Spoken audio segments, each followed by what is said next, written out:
अनपेक्षित प्रेम भाग 30। सगळ्यांचा चहा नाश्ता झाला होता। प्रत्येकाच्या बॅगा गाडीत गेल्या होत्या। येतानाचा उत्साह आता परत जातानाही होता। सोनलला ज्या उद्देशाने सूरजने आणले होते तो उद्देश पूर्ण झाला नव्हता, पण ट्रिप मस्त सक्सेस झाली होती।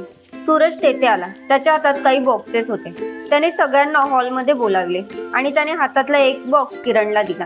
किरण, हे आमच्या आबासाहेबांनी दिले आहे सगळ्यांसाठी। काय आहे यामध्ये? याची काय गरज होती? आमच्या इकडे रिवाजच आहे घरी प्रथम येणाऱ्यांना भेट देण्याची। या बॉक्समध्ये रिस्ट वॉच आहे। आदिनाथ, देवीदास, वैभव, पायल, सोनल, तुम्हीही घ्या। आम्ही? अरे सूरज, आईसाहेबांनी कालच आम्हाला अगदी छान आणि महागडे गिफ्ट दिले आहे, पायल म्हणाली। ते आईसाहेबांकडून होते, हे आबासाहेबांनी दिले आहे। पण हे काही योग्य नाही। असू दे ग, घे। नाईलाजानं पायलने गिफ्ट घेतले। तिने उघडून पाहिले, लेडीज घड्याळ होते, खूप सुंदर आणि महागडे देखील। सगळ्यांनाच गिफ्ट आवडले।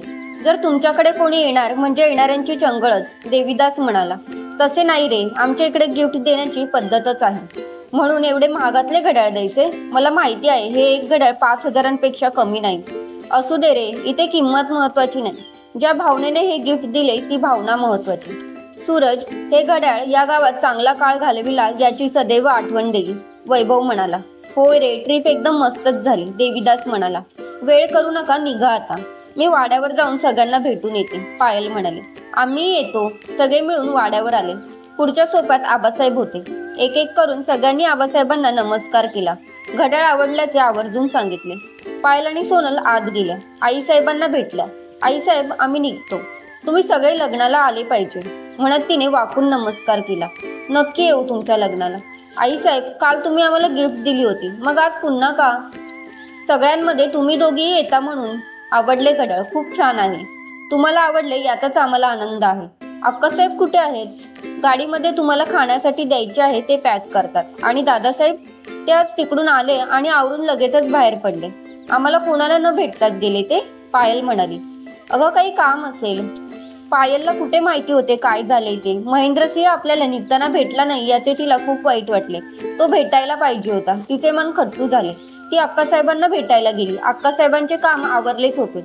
अक्कासाहेब, निघतो आम्ही। पुन्हा कधी इकडे येणे जमेल ना जमेल, पण एवढे नक्की, मी तुम्हाला कोणाला विसरणार नाही। पायल, इकडे येणे का जमणार नाही? आता जोडीने या। प्रयत्न करेल। अक्कासाहेब, तुम्ही लग्नाला नक्की यायचे। नक्की येईल, खरे? प्रॉमिस। अक्कासाहेबांनी पायलचा हात हातात घेतला। पायल, इथले सगळेजण तुमचे कौतुक करतात, एवढ्या शिकल्या सवरलेल्या, पण गर्व केला नाही। आमच्यात मिळून मिसळून राहिलात, खूप आवडलात तुम्ही सर्वांना। अक्कासाहेब आणखीन काही बोलत होत्या। सोनलला ते अजिबात आवडत नव्हते। ती शांत उभी होती, पण तिच्या मनात पुन्हा एकदा द्वेषगाणी पेटला होता। बायजाकडून थोडे काही पाठविले। गाडीत खा सगळे मिळून। नक्की खाऊ। जाते आता। जाते म्हणू नका, येते म्हणा। बरं बरं, येते मी, या। पायल आणि सोनल वाड्यातून बाहेर पडल्या। गाडीत आधीच सगळे जाऊन बसले होते। पायल पुढे बस, सोनल मागे बसायला गेली। गाडी वैभव चालविणार होता। गाडीपर्यंत सोडायला सगळे आले होते। सगळ्यांचा निरोप घेऊन वैभवने गाडी स्टार्ट केली। पायल आणि सगळेच हात हलवून बाय म्हणत होते। गाडीने वळण घेतले आणि गाडी वेगाने धावू लागली। पायल तो परिसर डोळ्यात साठवून ठेवीत होती। आपले काहीतरी हरवले आहे अशी भावना का कोण जाणे पायलच्या मनात येत होती आणि त्या भावनेने ती उदास झाली होती। आपले हृदय एवढे कासावीस का झाले हे काही केल्या तिला समजत नव्हते। गाडीमध्ये मागे गप्पा सुरू झाल्या होत्या। वैभवने गाडीतील टेप ऑन केला। गाणी सुरू झाली। वैभव, मजा आली ना? पायल म्हणाली। खूप मजा आली पायल, मी माझ्या कॅमेऱ्याने खूप काही शूट केले आहे, शिवाय फोटोही भरपूर काढलेत। वैभव, प्लीज लवकर ते सर्व डेव्हलप कर, कॅसेट मलाही दे। आत्ताच मला ते निवांत बघता येईल। एकदा पाहुणे येण्याची सुरुवात झाली की मला नीट बघताही येणार नाही। देशील ना मला लवकर? देईन, सर्वप्रथम तुलाच देईन, प्रॉमिस। थँक्यू। पायल पुन्हा एकदा गावाच्या विचारात गुंग झाली। कितीतरी वेळ ती वैभव बरोबर बोलली नव्हती। पायल, अगं झोपलीस की काय? छे रे, झोप कुठली येते? मला वाटले रात्रीच्या जागरणाने आता तुला झोप लागली। नाही रे, पण रात्र मात्र मस्त गेली। तुझी ती आठव तुझी येता म्हणी कविता मला खूप आवडली, छान केलीस। मलाही आवडली। कसे ग तुला एवढे मस्त सुचते? असेच, आपल्याला बुवा एखादे लेटर लिहायचे म्हटले तरी काही सुचत नाही। वैभवने टेप बंद केला आणि तो पायलला म्हणाला। पायल, टेपची गाणी रोजच ऐकतो गाडीत, आता तू एखादे गाणे म्हण। कोणते म्हणू? कोणतेही तुझ्या आवडीचे। जुने चालेल? जुनी गाणी मला तर खूप आवडतात। पायलच्या डोळ्यासमोर डोंगराच्या कपारीत घालवलेली रात्र आली। त्या दिवशी म्हटलेले गाणे आठवले। तन्मयतेने ऐकणारा महेंद्रसिंह आठवला आणि तिच्या ओठातून ओळी बाहेर पडल्या.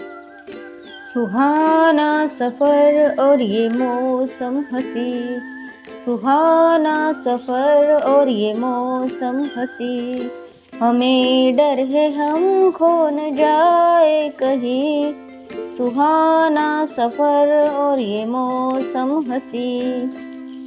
गाडीत मागे सुरू असलेली बडबडही शांत झाली. सगळेजण पायलचे गाणे ऐकू लागले. पायलच्या डोळ्यांसमोर गालातल्या गालात हसणारा महेंद्रसिंह होता आणि त्याच्याबरोबर घालवलेले 3 दिवस. ती खुश होती आणि खुशीत तिचा आवाजही खूप गोड झाला होता. ती गात होती महेंद्रसिंहसाठी. हे मात्र कोणाला माहीत नव्हतं. तिला तरी कुठे नीटसे समजले होते. गाणे संपले. सगळ्यांनी टाळ्यांचा गजर केला. पायलच्या आता लक्षात आले. गाणे म्हणताना आपल्या डोळ्यांमधून अश्रूही आले होते. तिने डोळे पुसले. तिच्या चेहऱ्यावर हलकेसे स्मित झळकले. थोड्या वेळाने अक्कासाहेबांनी दिलेला खाऊ उघडण्यात आला आणि मग खाता खाता गप्पा सुरू झाल्या.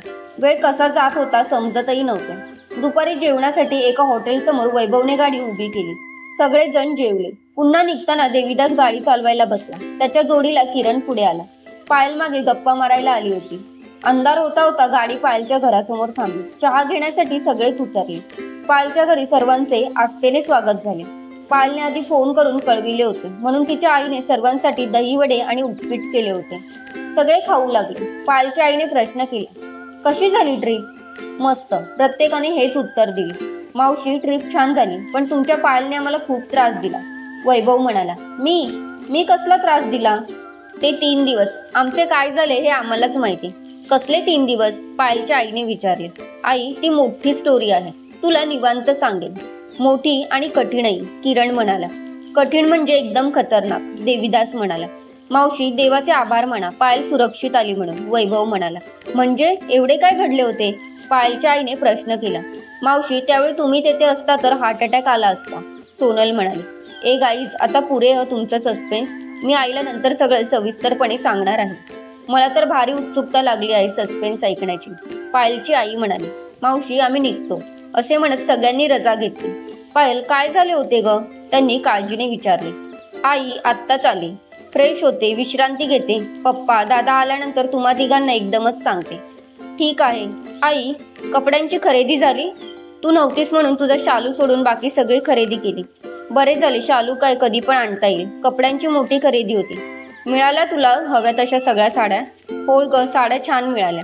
आहेर करायच्या साड्याही छान आहेत. बरं, मी जाऊ फ्रेश व्हायला? अगं, रात्री स्वयंपाक काय करू? आई, काही कर. पायल आत गेली. रात्री जेवून झाल्यावर तिघे पायलच्या गमती जमती ऐकायला बसले. पायल सर्व काही सांगत होती. सगळे ऐकत होते. पायलने इरेश्वरावरून आपण कसे पडलो हे सांगायला सुरुवात केली आणि तिघेही कान देऊन ऐकू लागले. पायलच्या आई तर धास्तावून गेल्या होत्या. त्या म्हणाल्या, पायल बेटा, आमचे भाग्य थोर म्हणून सगळे निभावले. आई, महेंद्रसिंह माझ्या मागोमाग आले नसते तर माझे काय झाले असते ही कल्पनाही मला करवत नाही. आई ग, पुढचे ऐकूया. पायल, पुढे काय झाले? आणि मग पायलने कपाळीत घालवलेली रात्र, उतारावरून चालणारा होणारा त्रास, झाडांच्या फांद्यांनी ओरबडलेले अंग, गारठ्याने बसलेली दातखिळी, घोणस या विषारी सापापासून महेंद्रसिंहने कसे वाचविले, दलदलीतला प्रसंग, उपाशी पोटी केलेला प्रवास, निराशेचे प्रसंग आणि मग महेंद्रसिंहने दिलेला दिलासा, उत्साह, प्रत्येक वेळी केलेली मदत, वाट शोधण्याची धडपड, चालतानाची पडापड. पायल बोलत होती आणि सगळे प्रसंग तिला आठवत होते. डोळ्यांसमोरून साकारून जात होते. खरेच बाई, त्या महेंद्रसिंहाचे आभारच मानायला पाहिजेत. देवासारखा धावून आला तुझ्या रक्षणासाठी. महेंद्रसिंह म्हणजे ग्रेट माणूस दिसतोय, अंकुश म्हणाला.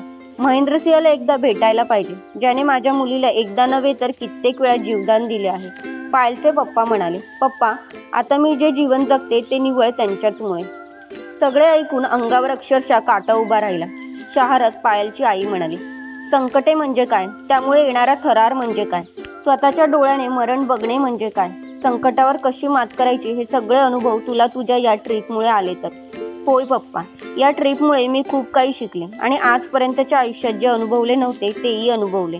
तू सुरक्षित घरी आलीस. उद्याच देवीच्या मंदिरात जाऊन येते. आई, अगदी तुझ्याप्रमाणेच आईसाहेबांचीही मनस्थिती झाली होती. मी सुखरूप यावे म्हणून त्यांनी त्यांच्या ग्रामदेवतेला नवस केला आणि लगेच फेडला देखील.